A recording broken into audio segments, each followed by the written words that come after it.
Hello everyone, कैसे हैं आप लोग। सब बढ़िया चल रहा है। लेक्चर्स आप रेगुलर ले रहे होंगे।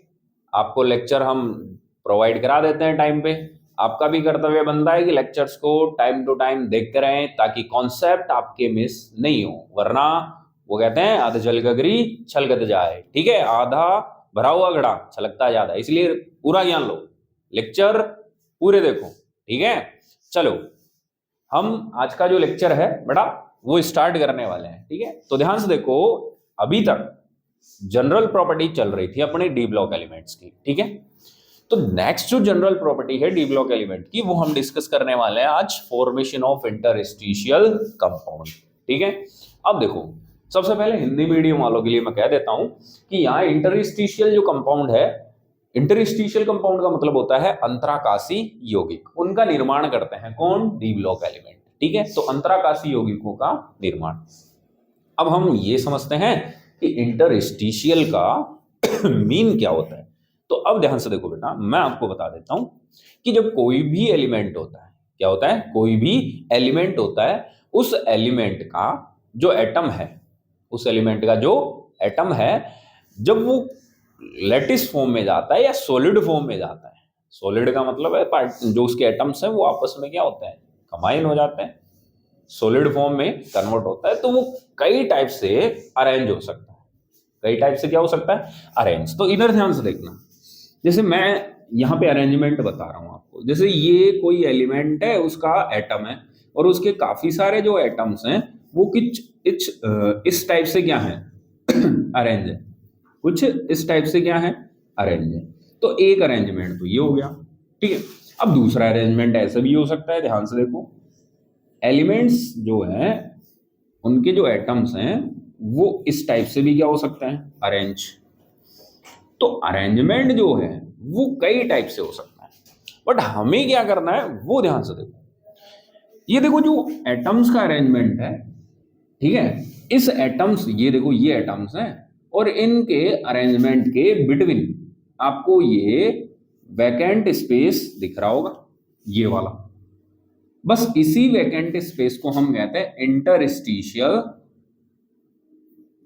क्या बोलते हैं? Interstitial space. क्लियर? देखो यहां भी है, ये क्या है? एटम्स हैं, इनके बिटवीन ये। तो अरेंजमेंट क्या है? कई टाइप का हो सकता है, बट जो एटम्स हैं उनके बिटवीन कुछ वैकेंट क्या रहता है? स्पेस रहता है। उसी का नाम क्या होता है? Interstitial space. तो पहली बात तो आपको ये पता चल गया कि इंटरस्टिशियल स्पेस क्या है। इन्हें अंतराकाश कहते हैं, हिंदी में क्या कहते हैं? अंतराकाश। तो ये इंटरस्टिशियल। ठीक है, क्लियर है? तो चलो हम यहां लिख देते हैं डेफिनेशन। क्या? The space, the space, the space between, the space between the atoms, the atoms of, the space between the atoms of transition element, transition elements in crystal, in crystal lattice, in crystal lattice. ठीक है, is called interstitial, is called interstitial space. Clear है बच्चों? इसका मतलब क्या है समझो जरा, कि जो ट्रांजिशन एलिमेंट है, ट्रांजिशन एलिमेंट मतलब डी ब्लॉक एलिमेंट है, इनके क्रिस्टल लेटिस, क्रिस्टल लेटिस का मतलब होता है सॉलिड स्ट्रक्चर, यू मान के चलो आप। ठीक है, तो इनके क्रिस्टल लेटिस के अंदर जो एटम्स है, इसके किसके? डी ब्लॉक एलिमेंट्स के एटम्स हैं, परमाणु हैं, इनके बीच में क्या होता है? स्पेस होता है। बस इसी स्पेस को हम क्या कहते हैं? इंटरस्टिशियल स्पेस कहते हैं। बात समझ में आई कि नहीं? क्लियर है? समझ गए होंगे। अब देखो जरा थोड़ा ध्यान से, अगर मान लो हम क्या करें, इसको मिटा देते हैं, समझाने की बात थी, समझा दी हमने। अब अगर सपोज दैट हम मान लें कि ये जो इंटरस्टिशियल स्पेस है, अब आप देखो ये जो स्पेस है इंटरस्टिशियल स्पेस, इनकी साइज भी क्या होगी? छोटी होगी। एटम्स हैं, एटम्स के बिटवीन जो स्पेस है वो कम साइज का, यूं कह सकते हैं कम एरिया का होगा, छोटा स्पेस होगा। तो इन स्पेस में अगर हम स्मॉल साइज अगर एटम्स लाइक एज कार्बन हुआ, नाइट्रोजन हुआ, ठीक है, और यूं कह सकते हैं बोरोन हुआ, क्या हुआ बोरोन, इनको अगर यहां हम क्या कर दें, ट्रैप कर दें, ये आकर के यार ट्रैप हो जाए, ठीक है, इन स्पेस में क्या हो जाए, ट्रैप। तो यहां पर हमारे पास एक कंपाउंड बन करके रेडी होता है, इसी कंपाउंड का नाम क्या होता है, इंटरस्टिशियल। क्या होता है बेटा, इंटरस्टिशियल कंपाउंड। तो इसी कंपाउंड को हम क्या बोलते हैं, इंटरस्टिशियल कंपाउंड। बट ध्यान देना ये स्मॉल साइज के होंगे। अब स्मॉल साइज ही क्यों लेते हैं, क्योंकि ये स्पेस भी तो स्मॉल साइज का है, तो यहाँ लार्ज साइज का जो एटम है वो तो ट्रैप हो नहीं सकता, इनके साइज के जो एटम्स होंगे वही ट्रैप होंगे, सिंपल सी बात है। तो ये ट्रैप होने के बाद जो कंपाउंड बनता है, बस इसी कंपाउंड को हम क्या कहते हैं, इंटरस्टिशियल कंपाउंड कहते हैं। बात समझ में आ गई? तो डेफिनेशन लिख लेते हैं हम इंटरस्टिशियल कंपाउंड की। डेफिनेशन क्या हो गई कि when the small size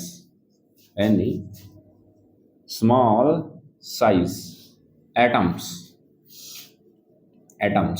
ठीक है, like as hydrogen, boron, carbon, nitrogen, etc, ठीक है, like as etc are trapped in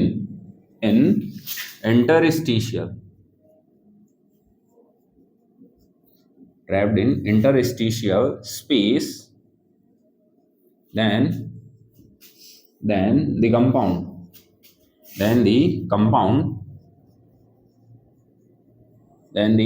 is called interstitial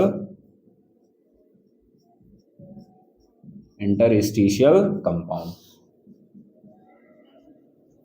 बात समझ में आ गई होगी, क्लियर है कि नहीं है? तो ध्यान से देखो बेटा, यहां पर हम जो बात कह रहे हैं वो क्या है कि अगर देखो इंटरस्टिशियल स्पेस क्या होते हैं आपको पता है, अगर इन इंटरस्टिशियल स्पेस में हम स्मॉल साइज के एटम्स, जैसे कि एग्जांपल क्या है, छोटे साइज के एटम्स जैसे कि हाइड्रोजन, बोरोन, कार्बन, इनको हम ट्रैप कर दें। ट्रैप का मतलब है इनको पकड़ लिया जाए यहाँ पे, ठीक है, फंसा लिया जाए, तो जो कंपाउंड बन रहा है नया, इसी कंपाउंड को हम क्या कहते हैं बेटा, इंटरस्टिशियल कंपाउंड कहते हैं। बात समझ में आ गई कि नहीं आ गई? तो इंटरस्टिशियल कंपाउंड का फॉर्मेशन कर रहे हैं कौन, डी ब्लॉक एलिमेंट। कैसे कर रहे हैं आपको पता चल गया होगा, यस कि नो? अरे पता चल गया, मजा आ गया? तो चलो जल्दी से स्क्रीनशॉट ले लो, फिर हम इसकी कुछ इंपॉर्टेंट प्रॉपर्टीज हैं वो डिस्कस करने वाले हैं, किनकी, इंटरस्टिशियल कंपाउंड्स की। क्लियर? चलो तो हम इसको इरेज करते हैं, मिटाते हैं, और फिर हम इनकी प्रॉपर्टीज डिस्कस करते हैं। चलो तो अब हम इनकी क्या डिस्कस करने वाले हैं, इंटरस्टिशियल कंपाउंड्स की प्रॉपर्टीज। ये बहुत काम की है, क्वेश्चन आते हैं यहां से, ठीक है। तो ध्यान से देखो प्रॉपर्टीज, तो इनकी जो प्रॉपर्टीज हैं वो देखो। तो फर्स्ट प्रॉपर्टी क्या है, तो देखो बेटा फर्स्ट प्रॉपर्टी क्या है मैं आपको समझाता हूं। देखो यहां अगर कार्बन, नाइट्रोजन, स्मॉल साइज के जो एटम्स हैं वो अगर ट्रैप नहीं होते तो यहां पर स्पेस रहता, वैकेंट रहता तो एक बात बताओ, इसकी हार्डनेस क्या होती, कम हार्डनेस होती, इसकी कठोरता जिसे हम कह सकते हैं, कठोरता क्या होती, कम होती, ठीक है। अगर इसके अंदर हम क्या भर दें, स्मॉल साइज एटम्स भर दें, तो इसकी हार्डनेस क्या हो जाएगी, बढ़ जाएगी। जैसे समझो, जैसे मान लो हमने मकान बनाया, मकान में ईंटों की चिनाई करवाई, और बीच में जो स्पेस रहता है अगर वहां सीमेंट नहीं भरे तो बताओ मकान की मजबूती कम है कि नहीं है? सही बात है। और अगर वहां हम बढ़िया तरीके से सीमेंट बजरी का जो पेस्ट है वो अगर डाल दें तो बताओ दीवार मजबूत बनेगी कि नहीं बनेगी? बनेगी। हाँ समझदार बच्चे सारे के सारे। तो इधर ध्यान से देखो, वही काम हमने यहाँ किया है। ये सीमेंट बजरी भर दी हमने, पहले जगह क्या थी खाली, फिर हमने इसमें स्मॉल साइज के एटम फिट कर डाले। तो बताओ हार्डनेस बढ़ गई कि नहीं बढ़ गई? बढ़ गई। तो यहां हम लिख सकते हैं कि they have high rigidity or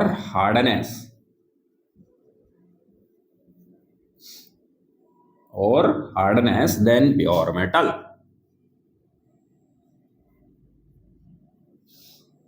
pure metal, तो जो प्योर मेटल है उससे ज्यादा इनकी हार्डनेस और रिजिडिटी होती है, कठोरता कह सकते हैं।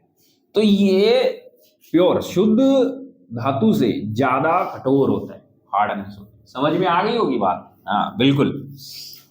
पॉइंट नंबर 2, अब एक बात बताओ भाई, समझो जरा, अगर ये ज्यादा हार्ड होगा, ज्यादा कठोर होगा, तो इसको मेल्ट करना, बॉईल करना, वो भी हार्ड होता जाएगा। यस कि नो? अरे बॉन्ड तोड़ना, यूं कह सकते हैं कि इनको पिघलाना है या वेपर फॉर्म में ले जाना भी क्या हो जाएगा? हार्ड। यानी कि एमपी और बीपी भी क्या होने वाले हैं? हाई होने वाले। यस कि नो? तो हम फिर से लिख सकते हैं कि they have high melting point MP and boiling point BP than pure metal, तो इस तो इनका एमपी और बीपी भी शुद्ध धातु से क्या हो जाएगा? बढ़ जाएगा। सिंपल सा है, खुद देख लो आप। अरे यस कि नो? चलो अच्छी बात है। तीसरा पॉइंट ध्यान से देखो बेटा, जो मेटल्स होती हैं उनकी दो प्रॉपर्टी ध्यान से देखो। एक होती है मेलिएबल नेचर और डक्टाइल नेचर। मेलिएबल का मतलब तो आप जानते हो कि अगर सपोज दैट हम किसी मेटल पर प्रेशर लगाएं, चोट मार ले, प्रेशर का मतलब सीधी सी बात है, तो उसकी शीट बनना चालू हो जाती है। शीट का मतलब वो लेयर के फॉर्म में आ जाती है, परत बना लेती। देखो लोहे को अगर हम कूटते हैं तो वो भी शीट में कन्वर्ट हो जाता है। तो ये तो है मेलिएबल नेचर। और दूसरा होता है डक्टाइल। डक्टाइल का मतलब होता है कि अगर हम इसको क्या कर दें, खींच दें। हिंदी में कहते हैं डक्टाइल को तन्यता, और मेलिएबिलिटी को कहते हैं आघातवर्धनीयता। ठीक है?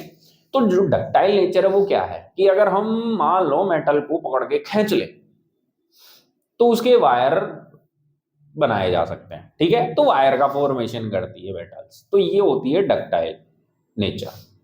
ठीक है? तो अब एक बात बताओ, अगर यहां कोई नहीं होता, खाली जगह होती, और अगर हम यहां प्रेशर लगाते तो ये जो मेटल एटम्स हैं वो स्लाइड करते ऐसे। जरा समझना, जैसे ये है, ऐसे है। ठीक है? ऐसे हैं। समझो पॉइंट को बिल्कुल क्लियर। अब यहां से हम इस पर फोर्स अप्लाई करें, तो फोर्स अप्लाई करेंगे तो अब जो कंडीशन होगी वो कुछ ऐसी हो जाएगी। ध्यान से देखो, ये वाली जो लेयर है वो कहां शिफ्ट हो जाएगी? थोड़ी आगे। और जो ये जगह थी उनमें कौन शिफ्ट हो जाएंगे? ये पार्टिकल। तो कुछ ऐसा दिखेगा आपको, देखना अभी आपको क्लियर हो जाता है। तो ये पार्टिकल कहां निकल जाएंगे? आगे निकल जाएंगे ऐसे। ठीक है? ऐसे। तो धीरे धीरे जो ब्लॉक है वो किस में कन्वर्ट होना चालू हो जाएगा बेटा? शीट। ऐसे बढ़ जाएगा। क्लियर? ये तो तब हुआ ना जब यहां जो इंटरस्टिशियल स्पेस था वहां पर कोई एटम नहीं थे। बट एक बात बताओ, अगर आपने यहां स्मॉल साइज एटम फिट कर दिए तो अब इस पे प्रेशर लगाओगे तो ये आगे खिसक ही नहीं सकता, आगे स्लाइड ही नहीं कर सकता, बिकॉज यहां तो जगह ही नहीं है। तो एक बात बताओ, क्या इसकी मेलिएबिलिटी कम नहीं होगी? क्या ये शीट बनाना कम नहीं करेगा? बिल्कुल करेगा। और सेम डक्टाइल, जो डक्टाइल नेचर है वो भी क्या हो जाएगी? कम हो जाएगी। यस कि नो? तो यहां पर हम लिख सकते हैं they are less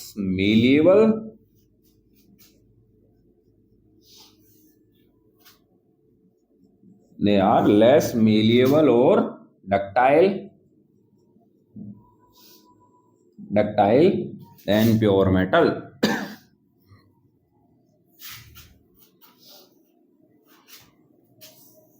than pure metal,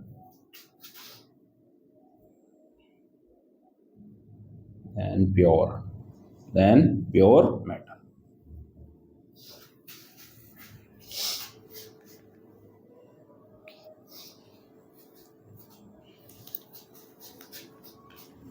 यहां पर थोड़ा सा चेंज कर देते हैं,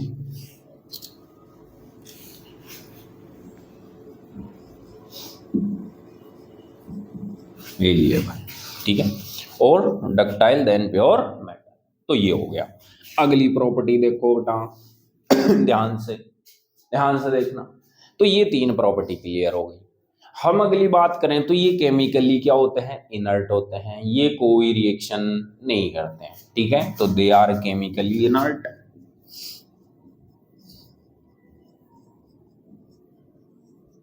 दे आर केमिकली इनर्ट, ठीक है, दे आर केमिकली इनर्ट। तो ये केमिकल इनर्ट का मतलब क्या है, ये रासायनिक रूप से क्या होते हैं, अक्रिय रिएक्शन नहीं करेंगे, ठीक है। फिर हम लिख सकते हैं अगला, they retain their metallic conductivity,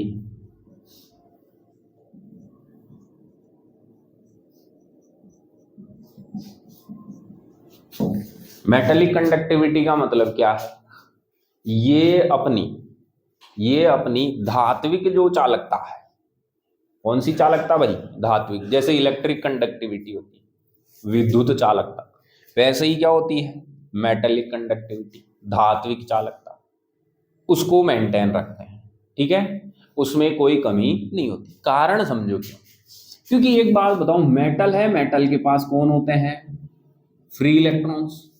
अब बोरोन वगैरह यहां आकर के बैठे हैं, कार्बन नाइट्रोजन बोरोन, तो मेटल के फ्री इलेक्ट्रॉनों पर तो कोई इफेक्ट हुआ ही नहीं ना। तो मेटल के पास तो अभी भी फ्री इलेक्ट्रॉन उतने नहीं है जितने थे, तो अभी भी इसकी कंडक्टिविटी जो है वो पहले जैसी रहने वाली है। इनके इंटरस्टिशियल स्पेस में आने से यहां कोई फर्क नहीं पड़ने वाला। अरे समझ गए कि नहीं समझ गए, बात क्लियर है कि नहीं है। तो ये अपनी मेटलिक कंडक्टिविटी को क्या करते हैं, रिटेन कर लेते हैं, ठीक है। अगली बात करें तो ये नॉन स्टोइकियोमेट्रिक होते हैं, तो they are non stoichiometric, they are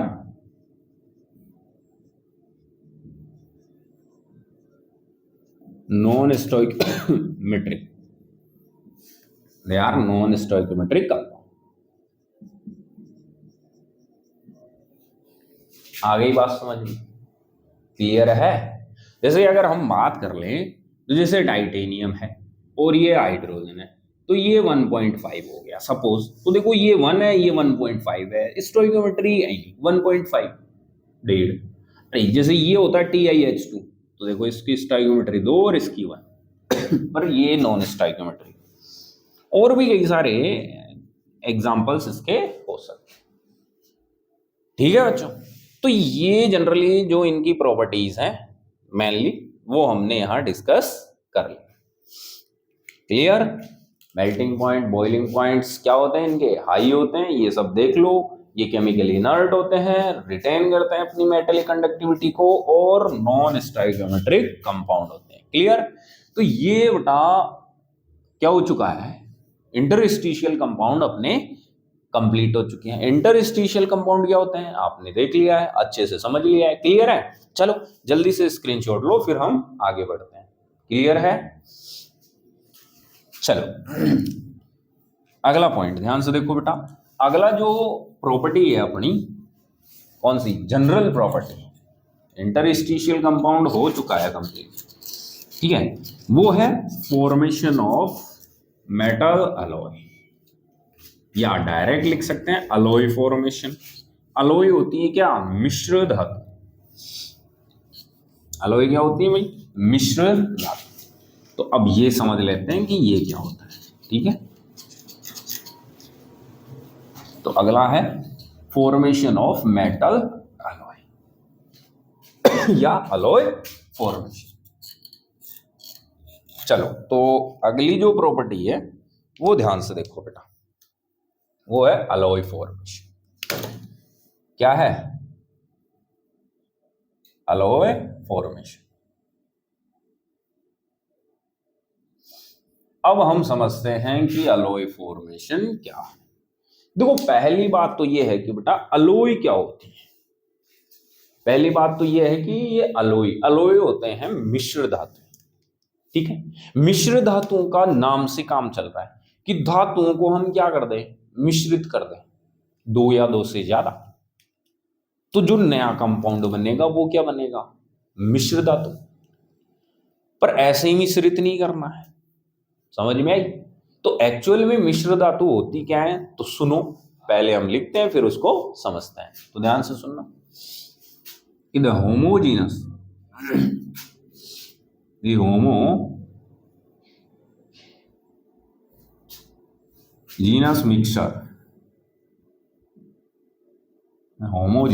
mixture of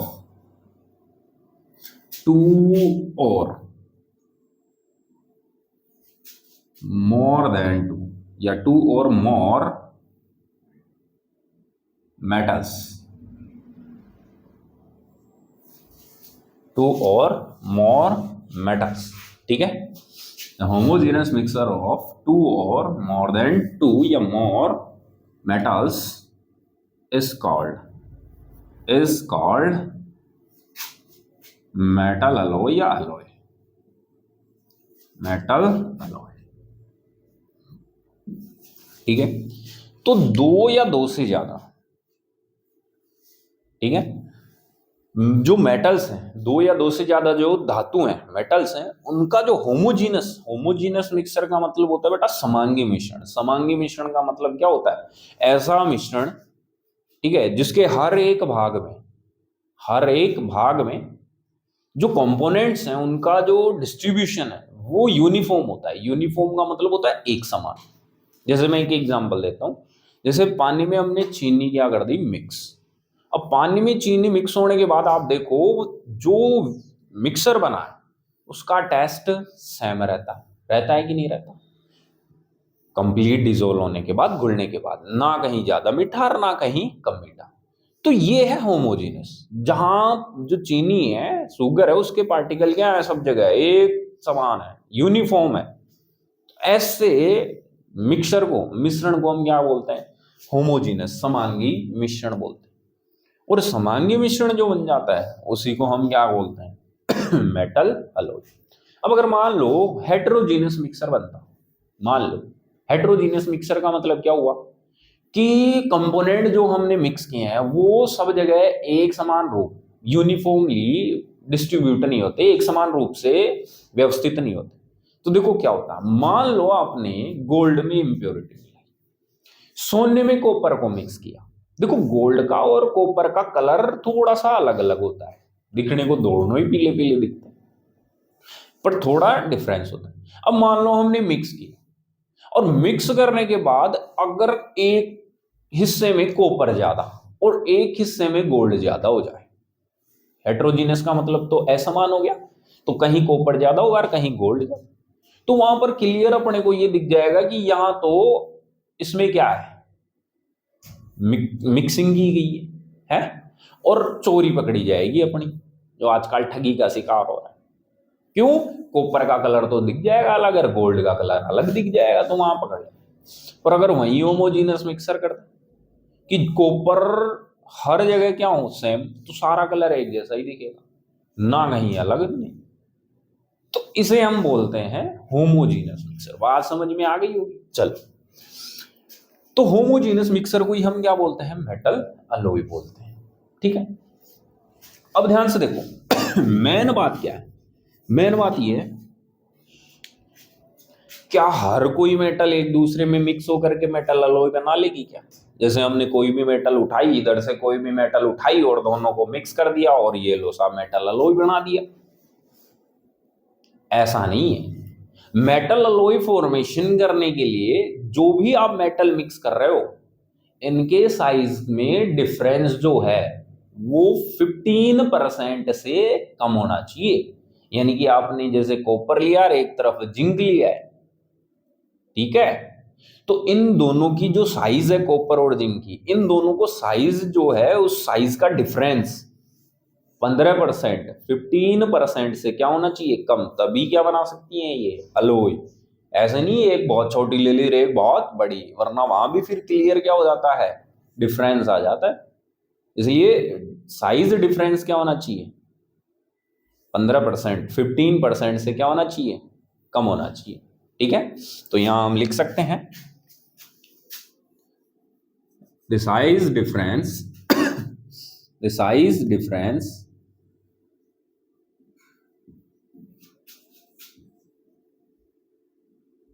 the size difference of atoms must be lesser than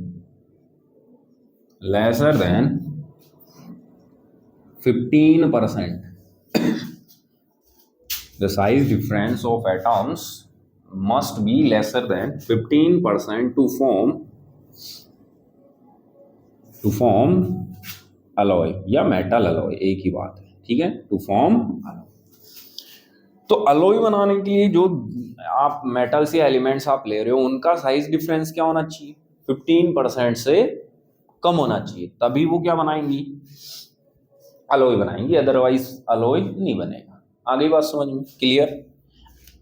अब हम कुछ प्रॉपर्टीज हैं अलॉय की, प्रॉपर्टीज की बात कर लेते हैं। जो अलॉयज होती हैं उनकी कुछ प्रॉपर्टीज होती है भाई, तो प्रॉपर्टीज देख लेते हैं। ठीक है, तो पहली प्रॉपर्टी तो क्या, पहली प्रॉपर्टी तो ये है कि इनका मेल्टिंग और बॉइलिंग पॉइंट हाई हो जाता है, प्योर मेटल जो हम ले रहे हैं उनसे। ठीक है, तो दे हैव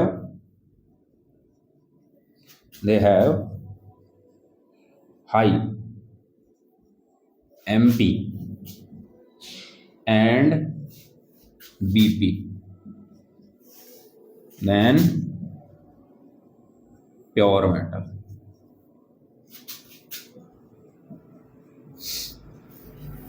क्लियर है। तो इनका MP और BP क्या होने वाला है भाई, हाई होने वाला है। ठीक है, दूसरा पॉइंट नंबर 2, यानी कि मेल्टिंग और बॉइलिंग पॉइंट है वो शुद्ध धातु से क्या होने वाला है, ज्यादा होने वाला है। दूसरा, हार्डनेस भी बढ़ जाती है। ध्यान से देखो बेटा, 22 कैरेट गोल्ड जो होता है, 22 कैरेट सोना, देखो वैसे 24 कैरेट सोना क्या होता है, प्योर गोल्ड। मैं आपको बता दूं, प्योर गोल्ड है वो इतना फ्लेक्सिबल होता है, इतना सॉफ्ट होता है कि हल्का सा प्रेशर पड़ते ही उसका शेप क्या हो जाएगा, चेंज। इसलिए ध्यान से देखो, 24 कैरेट गोल्ड के ज्वेलरीज जो है वो नहीं बनती, और बनाते भी हैं तो फिर वो हल्का सा प्रेशर लगते ही शेप चेंज कर। इसलिए ज्वेलरीज बनाने के लिए सबसे बढ़िया जो गोल्ड होता है वो 22 कैरेट होता है। अब 22 कैरेट गोल्ड होता है, उसमें क्या होता है, गोल्ड तो होता ही होता है, उसमें कॉपर की मिक्सिंग की जाती है। 9% कौन मिक्स करते हैं, कॉपर। इससे उसकी हार्डनेस क्या होने वाली है बताओ, बढ़ने वाली है, ताकि वो जो उसकी सॉफ्टनेस थी वो घट जाए। और अगर ज्वेलरी बना लें तो अगर हल्का सा प्रेशर भी अगर उस पर लगाएं तो उसका शेप चेंज नहीं हो। बात समझ में आ रही। तो इम्प्योरिटी या यूं कह सकते हैं मिक्सिंग करने से हार्डनेस क्या होने वाली है, बढ़ने वाली। तो हम लिख सकते हैं दे have high rigidity, they have high rigidity or hardness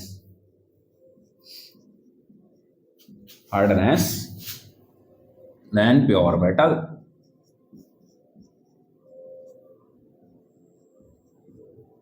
तो ये प्योर मेटल से ज्यादा हार्ड होती हैं, कठोर होती हैं, ठीक है, सख्त होती हैं। क्लियर। चलो इसके बाद में अगली बात कर लेते हैं। तो ये गजब की बात है, देखो ये रस्टिंग से क्या होती है, रेजिस्ट होती है, इन पर रस्टिंग होती नहीं है। जो मेटल अलॉय हैं वो रस्टिंग से क्या होती हैं बताओ, इन पे रस्टिंग नहीं होती है, रेजिस्ट होती है। तो ये अच्छी प्रॉपर्टी है इनकी। तो they are resist, they are resist with rusting या फॉर रस्टिंग, एक ही बात है।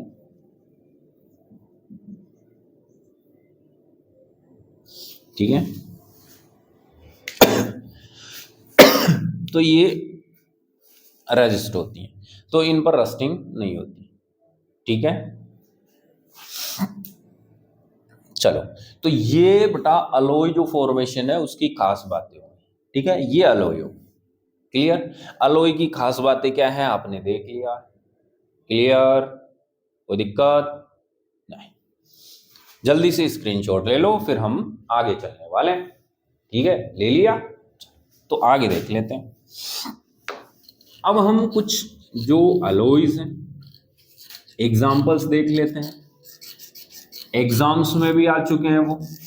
ठीक है, तो उनका हम डिस्कशन कर लेते हैं कि कौन कौन सी अलॉयज हैं काम की हैं, जिनका क्वेश्चन आ चुका है एग्जाम्स में, कई बार जेई में पूछी जा चुकी है। ठीक है, तो देखो बेटा, फर्स्ट हम बात कर लेते हैं ब्रास। ठीक है, ब्रास जो है वो एक तो कॉपर, ठीक है, और बेटा एक होता है जिंक। ठीक है, ब्रास को कहते हैं पीतल, क्या कहते हैं, पीतल। फिर एक होता है बेटा ब्रॉन्ज। ठीक है, ब्रोंज ब्रोंज होता है बेटा कॉपर प्लस टिन, Sn। ठीक है, जिसे कांसा कहते हैं। फिर इसके बाद में बेटा अगला आता है इनवार। क्या आता है, इनवार। ठीक है, इनवार क्या होता है तो इनवार जो होता है वो होता है बेटा Fe और इसके साथ Ni होता है। ठीक है, इसके बाद 22K गोल्ड। ठीक है, 22K जो गोल्ड है, इसमें देखो एक तो होता है बेटा Au और साथ में यहां होता है कौन, कॉपर। कॉपर कितना परसेंट होता है, 9% मिक्स कर देते हैं। ठीक है, इसके बाद में है स्टेनलेस, स्टेनलेस स्टील। इसमें क्या होता है, Fe। ठीक है, Fe, फिर Ni और क्रोमियम। ठीक है, फिर अगला होता है बेटा जर्मन,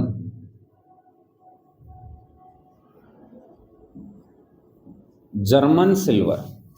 ठीक है, इसमें होता है nickel plus copper plus zinc. ठीक है बेटा, फिर इसके बाद आता है गन मेटल।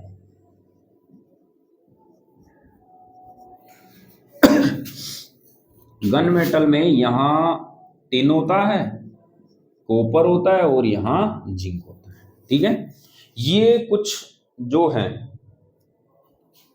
निकल कॉपर जिंक हो गया, गन मेटल में टिन कॉपर जिंक हो गया, स्टेनलेस स्टील में FeNiCr हो ही गया।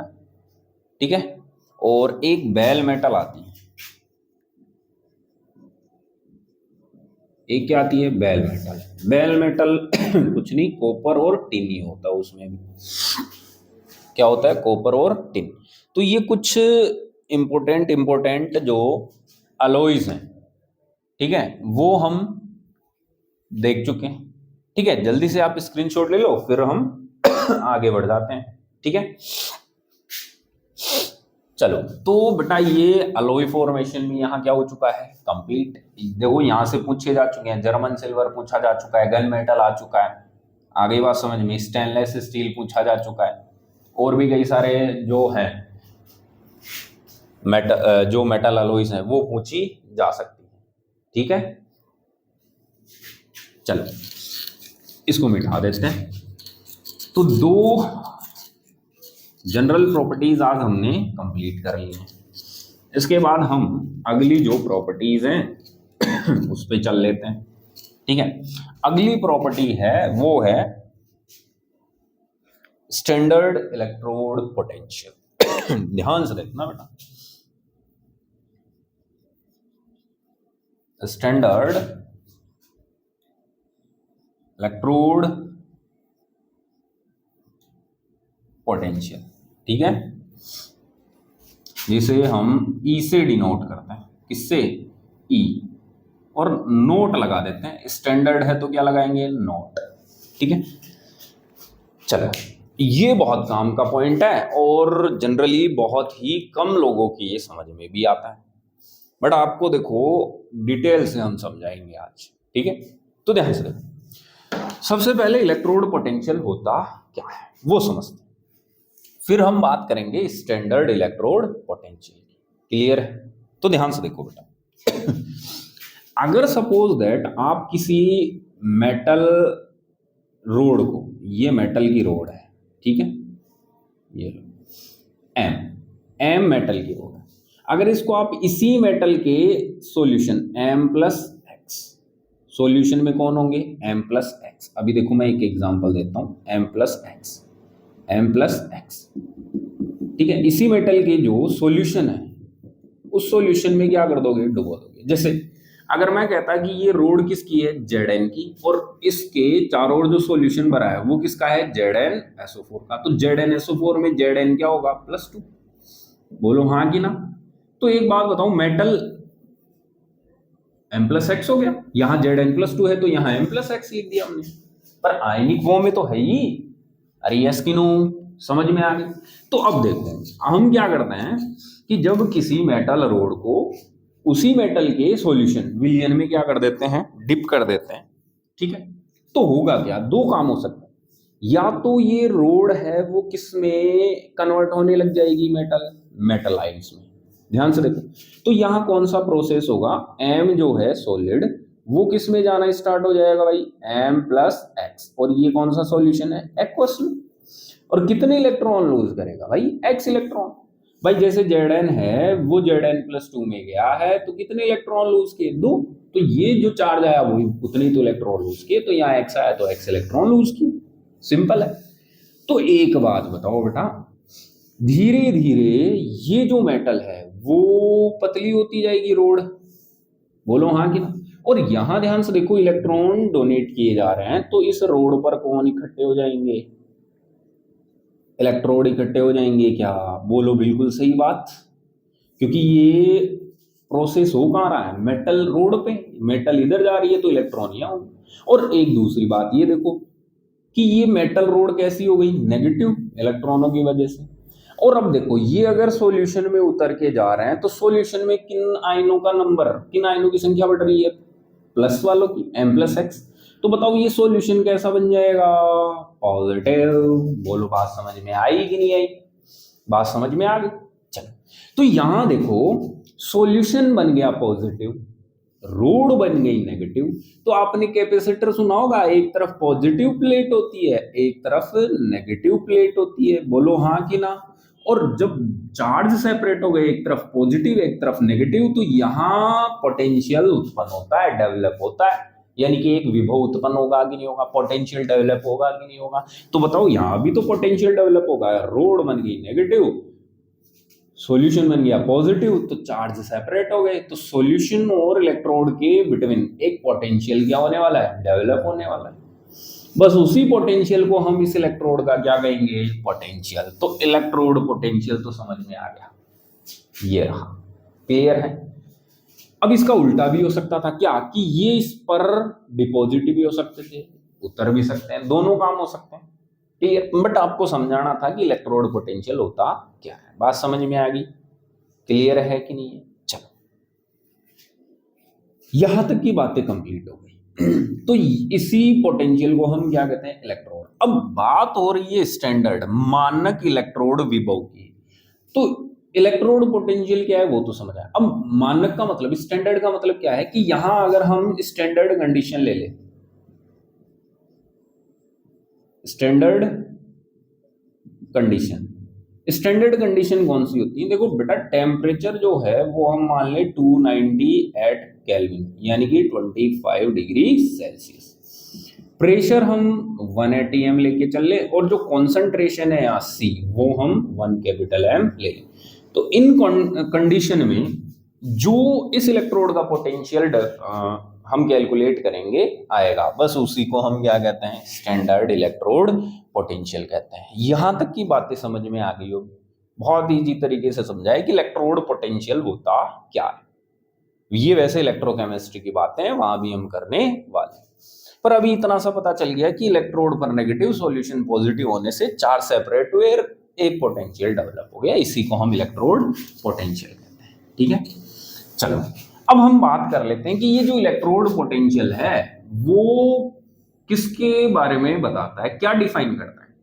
तो जो इलेक्ट्रोड पोटेंशियल है वो मेटल आयन जो है उनकी सॉल्यूशन में स्टेबिलिटी को डिफाइन करता है कि मेटल आयन सॉल्यूशन में स्टेबल होंगे कि नहीं होंगे। तो देखो मैं इसको मिटाने वाला हूं बेटा अब हम बात करने वाले हैं स्टैंडर्ड इलेक्ट्रोड पोटेंशियल की, तो इसको मिटा देता हूं। चलो अब हम बात करते हैं कि स्टैंडर्ड इलेक्ट्रोड पोटेंशियल है वो किसके बारे में इंफॉर्मेशन देता है। तो देखो, it define the stability, it define the stability of metal ion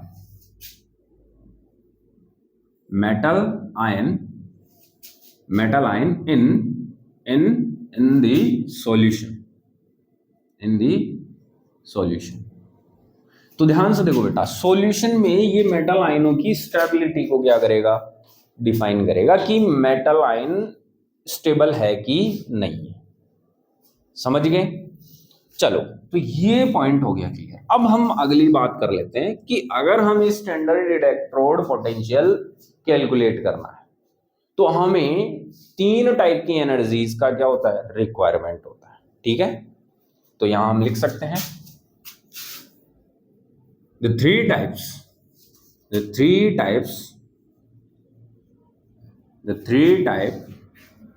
of energies, the 3 types of energies are required to define या to calculate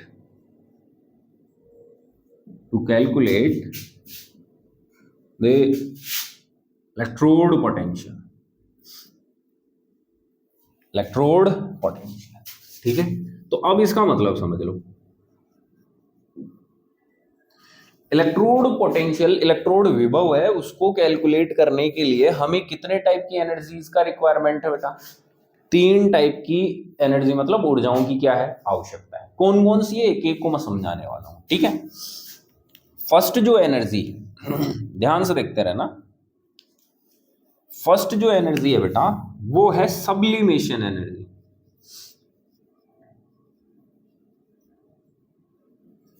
सब्लिमेशन एनर्जी, ठीक है।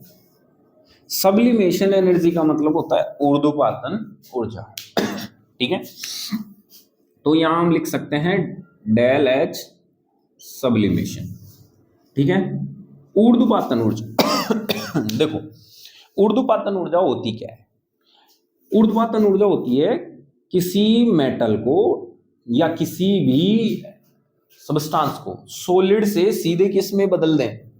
गैस में। तो देखो मेटल अपने पास अभी देखो यहां पर ध्यान से देखना बेटा, ये वाला जो पॉइंट था वो हमने डिस्कस किया था अभी वाला, ये वाला, ये क्या थी? मेटल। और मेटल किस में कन्वर्ट हो रही थी? M+X में। और ये कैसा था? एक्वस। बोलो हाँ कि ना। तो ये मेटल कैसी है? सॉलिड। और ये कैसा है? एक्वस। तो मेटल को पहले हमें कन्वर्ट, सॉलिड को कन्वर्ट करना पड़ेगा हमें M गैस में, ठीक है। किसमें कन्वर्ट करना पड़ेगा? M गैस में। तो यहां जिस एनर्जी का क्या है भाई? रिक्वायरमेंट है, इसी एनर्जी को हम कहते हैं डेल एच सब्लिमेशन, ठीक है। अब गैस में क्यों कन्वर्ट करना पड़ा? किस लिए? क्योंकि यहां m प्लस एक्स बन रहा है क्या, मेटल सॉलिड था, इसने इलेक्ट्रॉन डोनेट किए और किस में चला गया, एक्वस में कन्वर्ट हो गया।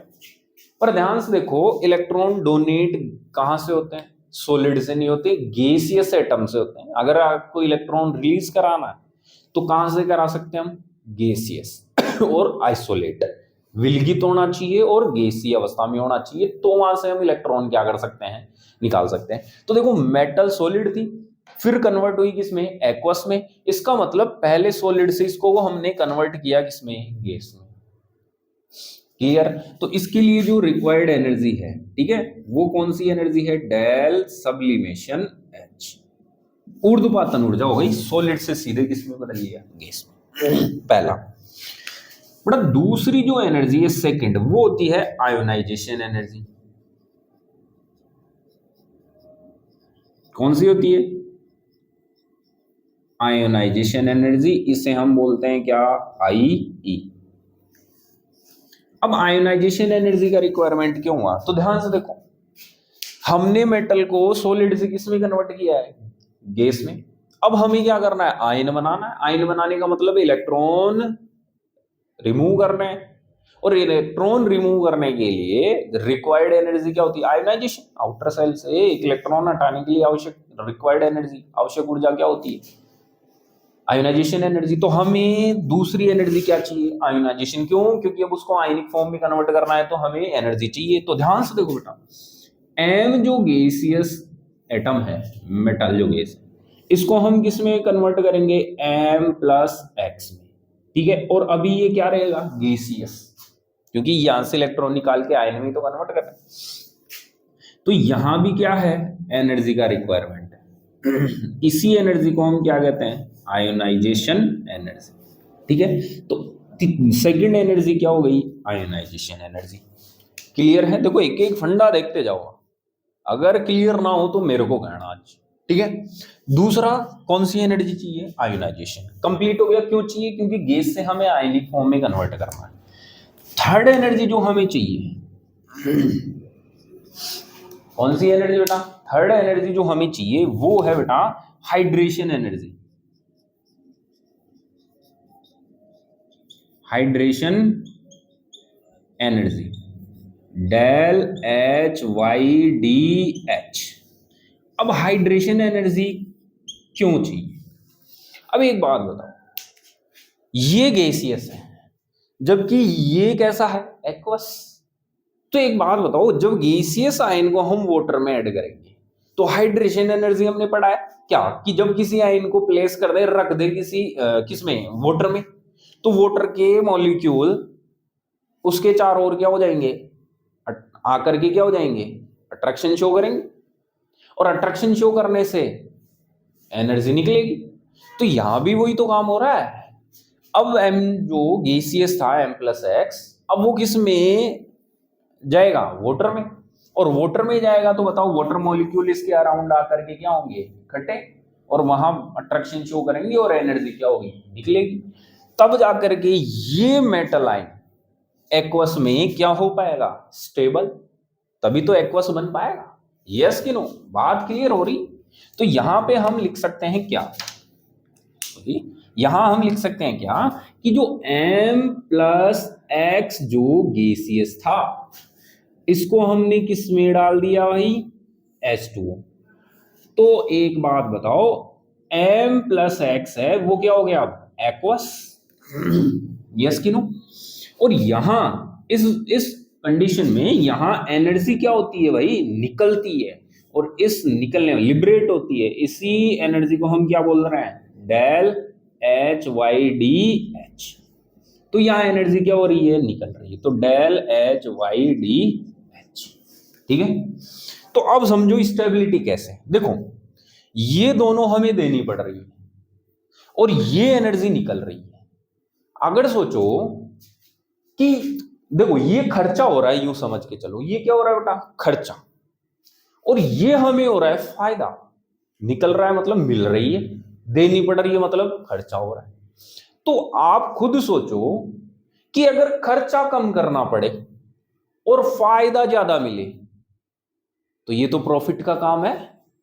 इसका मतलब ये वाली कंडीशन है वो इजीली होगी, और मेटल है वो आयनिक फॉर्म में जाकर सॉल्यूशन में क्या हो जाएगी, स्टेबल। क्यों?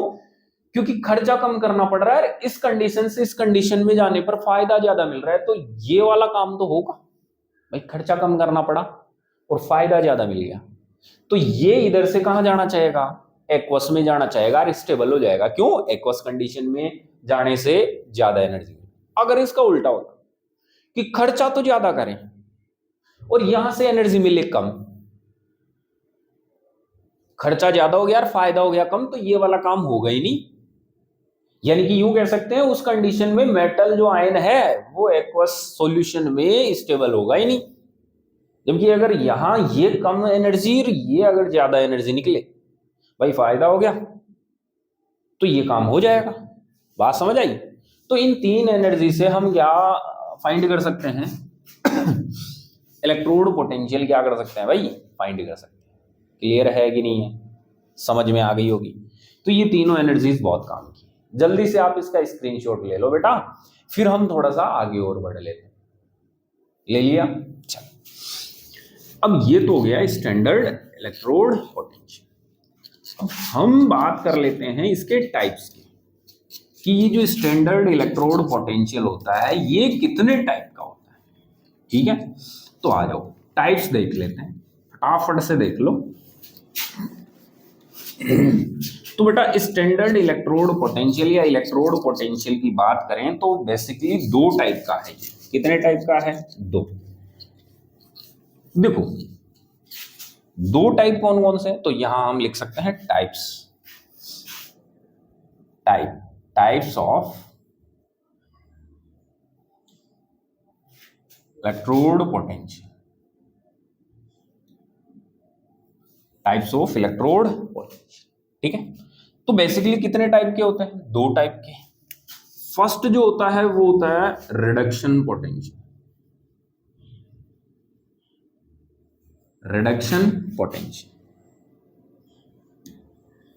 देखो रिडक्शन पोटेंशियल कब होता है मैं आपको समझाता हूं। ठीक है, रिडक्शन पोटेंशियल को हम डिनोट करते हैं E naught R E D, reduction potential.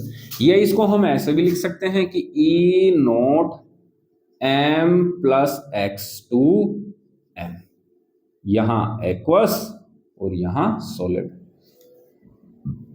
तो दोनों ही जो रिप्रेजेंटेशन है वो रिडक्शन पोटेंशियल। रिडक्शन का मतलब क्या है जरा समझो, इधर ध्यान से देखो। छोटी सी बात, जैसे मान लो आपने ये कंटेनर लिया, इसमें आपने एक मेटल को रख दिया, ये मेटल है क्या है? सॉलिड। और यहां इसी मेटल का सॉल्यूशन है और उसमें मेटल कौन से फॉर्म में रहेगी? एम प्लस एक्स, ये हमने अभी अभी डिस्कस किया है। अब अगर सपोज दैट, देखो पहले तो क्या हो रहा था, मेटल किस में कन्वर्ट हो रही थी? आयनों में। मेटल किस में बदल रही थी? आयनों में। बट यहां उल्टा हो जाए, मेटल आयन कहां पर डिपॉजिट, कहां जमा हो जाए? आकर के रोड पर। तो यहां क्या होने वाला है? देखो मेटल है एम प्लस एक्स, ये रोड पे आएगी तो छड़, रोड का मतलब है छड़, छड़ पर आकर जमा होगी। तो बताओ इसको चाहिए इलेक्ट्रॉन कितने? एक्स इलेक्ट्रॉन लेकर ये किस में बदल जाएगी? मेटल सॉलिड में। और ये अभी किस कंडीशन में? एक्वस। अब एक बात बताओ, अगर ये मेटल इस रोड पर आकर के डिपॉजिट होगी, जमा होगी, तो इसको चाहिए इलेक्ट्रॉन, तो इलेक्ट्रॉन कहां से लेगी? मेटल से, क्योंकि मेटल के पास इलेक्ट्रॉन रहते हैं फ्री। तो मेटल पर कौन सा चार्ज आ जाएगा? प्लस। क्यों? क्योंकि मेटल के इलेक्ट्रॉन कौन खींच ले जाएगा? ये आयन, और ये काम हो जाएगा। और एक बात बताओ, अगर सॉल्यूशन है तो सॉल्यूशन में प्लस आयन भी होंगे और माइनस, तो यहां पड़े रहेंगे कौन? माइनस। तो देखो इस बार रोड तो हो गई कैसी? पॉजिटिव। और सॉल्यूशन देखो प्लस जब कहां आकर के डिपॉजिट हो गए सॉल्यूशन से, पॉजिटिव आयन, प्लस आयन कहां जमा हो गए? रोड पर। तो यहां कौन बन गए? बच गए नेगेटिव। कौन बच गए बेटा? नेगेटिव बच गया। तो यहां फिर से चार्ज क्या हो गया? सेपरेट। तो यहां फिर से पोटेंशियल डेवलप होगा, उसी पोटेंशियल को इलेक्ट्रोड पोटेंशियल कहेंगे। बट ध्यान से देखो कौन सी प्रोसेस हो रही है? रिडक्शन। इलेक्ट्रॉन एक्सेप्ट होना, इलेक्ट्रॉन ग्रहण करना, लेना, क्या कहलाता है? रिडक्शन। रिडक्शन बोले तो अपचयन। तो यहां कौन सा प्रोसेस हुआ है? रिडक्शन। और रिडक्शन प्रोसेस में जो पोटेंशियल डेवलप होता है बेटा, उसी को हम बोलते हैं रिडक्शन पोटेंशियल। बात समझ आई कि नहीं आई? इसी को हम कौन सा पोटेंशियल कहते हैं? Reduction potential. तो अब यहां पर मैं रिडक्शन पोटेंशियल में क्या लिख सकता हूं? m प्लस एक्स, कि इस कंडीशन में क्या होगा? m प्लस एक्स एक्वस है, वो क्या करेगा बेटा? इलेक्ट्रॉन गेन करेगा कितने? x, और वो किस में कन्वर्ट हो जाएगा? m solid. यस कि नो? तो इस कंडीशन में जो पोटेंशियल डेवलप होगा, इसी पोटेंशियल को हम क्या कहेंगे? Reduction potential. ठीक है, तो रिडक्शन पोटेंशियल किससे डिनोट कर सकते हैं हम? देखो, ई नोट डायरेक्ट रिडक्शन लिख दो, या ई नोट m प्लस एक्स से किस में कन्वर्ट हो रहा है? m में, तो ये लिख दो। दोनों ही रिडक्शन की बात है। बात समझ में आ गई? चलो, अब अगर हम बात कर लें कि if the E not reduction, E not reduction, या एक और वो representation, E not m plus X two m is more positive, is more positive। ठीक है, if the E naught reduction और E naught m plus x है, एक ही बात है, reduction is more positive than the metal, then the metal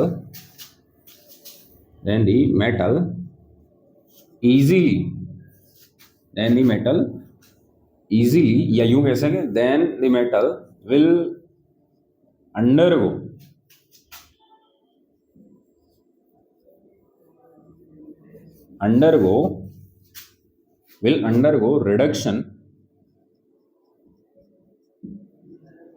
reduction easily। ठीक है, इसका मतलब क्या है? समझो जरा, कि अगर मान लो रिडक्शन पोटेंशियल हाई हो रहा है, रिडक्शन पोटेंशियल का मतलब क्या हुआ? रिडक्शन प्रोसेस, अपचयन प्रक्रिया के दौरान जो पोटेंशियल विभव डेवलप हुआ है, उत्पन्न हुआ है, उसी को हम क्या कह रहे हैं? Reduction potential. और अगर ये पॉजिटिव होता गया, इसका मतलब क्या है? कि ये मेटल जो आयन है वो इजीली क्या होने वाले हैं? रिड्यूस होने वाले हैं। ठीक है, इजीली क्या होने? मेटल आयन लिख सकते हैं, यहाँ क्या लिख सकते हैं? Metal ion will undergo. ठीक है, तो मेटल आयन इजीली क्या होने वाले हैं? रिड्यूस, आसानी से वो क्या होंगे? अपचयित होंगे। यानी कि ये वाला काम होगा कब? जब रिडक्शन पोटेंशियल क्या हो जाएगा बेटा? हाई हो जाएगा। बात समझ में आ गई कि नहीं आ गई? जब रिडक्शन पोटेंशियल अगर हाई होगा तो कौन सा काम होने वाला है? ध्यान से देखो, रिडक्शन पोटेंशियल अगर हाई होगा तो मेटल आयन किस में जाना चाहेंगे? m में, वो वाला काम होगा। क्यों? रिडक्शन हो रहा है, और रिडक्शन जब होता है तो पोटेंशियल डेवलप होता है, उसी को क्या कहते हैं? Reduction potential. और अगर ये जितना ज्यादा होगा तो उतना ज्यादा रिडक्शन होने वाला है। यस कि नो? तो मेटल आयन किस में कन्वर्ट होंगे? इजीली मेटल में कन्वर्ट हो जाएंगे, या रिडक्शन में चले जाएंगे इजीली। ठीक है, चलो, इसके बाद में ये हो गया अपना रिडक्शन पोटेंशियल। अगला जो है सेकंड, वो है बेटा ऑक्सीडेशन पोटेंशियल। वो कौन सा है? Oxidation potential. और ऑक्सीडेशन पोटेंशियल को हम डिनोट कर सकते हैं किससे? ई नॉट ऑक्सीडेशन ओ एक्स आई। किससे भाई? ई नॉट ऑक्सीडेशन, या इसी को हम क्या लिख सकते हैं? ई नॉट मेटल, ठीक है, सॉलिड। ये किस में कन्वर्ट हो जाए? m प्लस एक्स एक्वस में कन्वर्ट हो जाए। तो इन दोनों को ही हम क्या बोल सकते हैं? Oxidation potential. शुरू वाला पॉइंट देखो, आप शुरू वाला पॉइंट देखो, जिसमें हमने क्या किया था? मेटल कहाँ आ रही थी? सॉल्यूशन में। तो सॉल्यूशन हो गया था पॉजिटिव और मेटल की रोड हो गई थी नेगेटिव, उसे हम क्या कहते हैं? ऑक्सीडेशन। तो एक बात बताओ, ऑक्सीडेशन जो प्रोसेस होता है, ऑक्सीडेशन प्रोसेस में क्या होता है? मेटल जो सॉलिड है वो किस में कन्वर्ट होता है बेटा? m प्लस एक्स एक्वस में कन्वर्ट होता है, और कितने इलेक्ट्रॉन? x इलेक्ट्रॉन क्या करता है? डोनेट करता है। सही है? क्लियर है? तो इस कंडीशन में जो पोटेंशियल डेवलप होगा, शुरू वाला देखो डायग्राम जो मैंने बताया था, वहां पे पोटेंशियल डेवलप हो रहा था, याद कर लो, या इसको एक बार रिमाइंड करके देख लो। तो जो पोटेंशियल डेवलप हो रहा है वो कौन सा पोटेंशियल है? Oxidation potential. और वहां मेटल किस में कन्वर्ट होता है? Metal ion. इलेक्ट्रॉन यहाँ लूज हो रहे हैं, इलेक्ट्रॉन त्यागे जा रहे हैं, और इलेक्ट्रॉन त्यागना क्या कहलाता है? ऑक्सीडेशन। अब वही बात कि ऑक्सीडेशन पोटेंशियल अगर ज्यादा होगा तो मेटल इजीली क्या होगी? ऑक्सीडाइज या ऑक्सीडेशन में जाएगी, यानी कि वो इलेक्ट्रॉन डोनेट करना पसंद करेगी। तो हम यहां लिख देंगे क्या कि if the E not oxidation, और इसको ऐसे भी लिख सकते हैं E not M solid to M plus X aqueous is more positive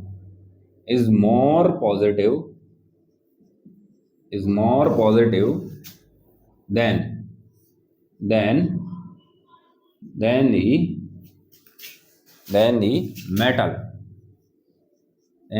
metal will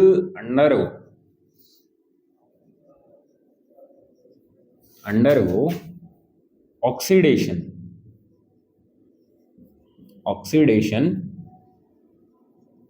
easily। यानी कि यूं समझो कि अगर ऑक्सीडेशन पोटेंशियल पॉजिटिव होता जाएगा तो इसका मतलब है मेटल किस में कन्वर्ट होना चाहिए? Metal ion. और इजीली क्या होना चाहिए? ऑक्सीडाइज। मतलब खुद इलेक्ट्रॉन क्या करना चाहिए? डोनेट करना चाहिए। तो इजीली क्या करना है? आसानी से वो इलेक्ट्रॉन डोनेट करके किस में जाना चाहिए? ऑक्सीडेशन में जाना चाहिए। तो ये स्टैंडर्ड पोटेंशियल की यहां तक की कहानी कंप्लीट हो गई है। ठीक है, तो आपके समझ में आ गई होंगी ये बातें। आ रही है कि नहीं आ रही? बहुत इजी तरीके से सिंप्लीफाई कर रहा हूं मैं, ध्यान से देखते जाएं यहाँ पे। तो ये दो टाइप के इलेक्ट्रोड पोटेंशियल कंप्लीट हो गए। जल्दी से एक काम करें, आप इसका स्क्रीनशॉट ले लें, फिर हम आगे बढ़ने वाले हैं। ठीक है, तो चलो, तो बेटा यहां तक की बातें हम क्या कर चुके हैं? कंप्लीट। अभी देखो काफी ज्यादा टाइम हो गया है, ठीक है, लेक्चर भी काफी लंबा हो जाएगा। तो हम क्या करते हैं, जो स्टैंडर्ड इलेक्ट्रोड पोटेंशियल है उसको यही हम क्या करते हैं? कंप्लीट करते हैं। अब आगे जो नेक्स्ट लेक्चर हम डिस्कस करेंगे उसमें ध्यान से देखना, ये जो स्टैंडर्ड इलेक्ट्रोड पोटेंशियल है इसमें हम दो टाइप के वेरिएशन चेक करेंगे। ठीक है, एक तो M+2 से M में कन्वर्ट होना और एक M+3 से M+2 में कन्वर्ट होना। तो दो टाइप के हम जो वेरिएशन है इनके स्टैंडर्ड इलेक्ट्रोड पोटेंशियल, और एक्चुअल में वो किसका टाइप है? रिडक्शन पोटेंशियल का। तो वो हम नेक्स्ट लेक्चर में क्या करेंगे? डिस्कस करेंगे। आज लेक्चर काफी लंबा हो जाएगा, इसलिए हम इसको electrode potential, standard electrode potential वाले टॉपिक को यहीं पे हम क्या करने वाले हैं? आज स्टॉप करने वाले हैं। क्लियर है? यहां तक का आप ढंग से पढ़े। इससे आगे वाला इसी से रिलेटेड है, जो कि हम क्या करने वाले हैं? नेक्स्ट लेक्चर में डिस्कस करने वाले हैं। ठीक है, तब तक के लिए लेक्चर को बड़े ध्यान से देखते रहो।